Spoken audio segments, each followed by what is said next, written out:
Sebelum kita berpuasa, ini adalah camping pakcik yang sekian kalinya dan berada di Camp Baik Cinta Janda Baik ni.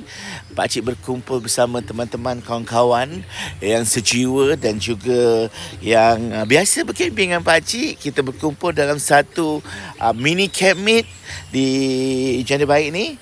Dengan menikmati keindahan alam, masak sama-sama, berbual, beraktiviti sukan, beraktiviti riadah sama-sama, bertukar fikiran dan sebagainya. Jadi pakcik nak bawa sedikit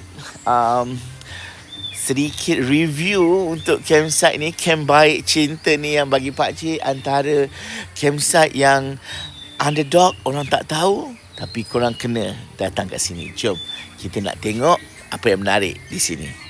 Okey, ini dia punya bahagian kita bersukan kat sini. Besar kan? Tempat parking kat sana. Lepas tu kat sini yang paling menarik juga bagi pakcik lah. Sebab kolam ataupun tasik buatan original ni. Ala-ala ada kiambang bertaut gitu. Memberikan aroma kepada kesegaran pagi. Ada bunga raya kat sini. Dengar tak bunyi unggas tu? Tu bukan add-on bunyi tu. Memang betul-betul tu. Lepas tu beach flag ni kita letakkan setiap orang yang hadir lah. Ada 12 keluarga semua. So kita letakkan sebagai satu wadah lah untuk kita bergambar kat sini. Itu tempat common area mereka. So ada 2 flysheet lah kat atas ni. Jom kita terjah apa diorang buat tak. Assalamualaikum.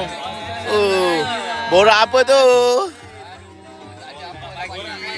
Borak pagi. Okay, bye. Ayo, dah bodeknya. Okay, bye. Bye. Ya, baji camping. Ni itu yang lelaki punya tempat. Ya ini yang perempuan punya tempat makan. Biasalah kan perempuan mesti dengan anak-anak. Ini cottage yang mana untuk anak-anak, anak dara, dengan mak-mak. Sana pun sama juga. So sana ada kemah dibuat. Macam nak tunjuk ni, cottage ni besar ni. Memang ramai boleh buat. Ya inilah yang menarik, rumah kampung.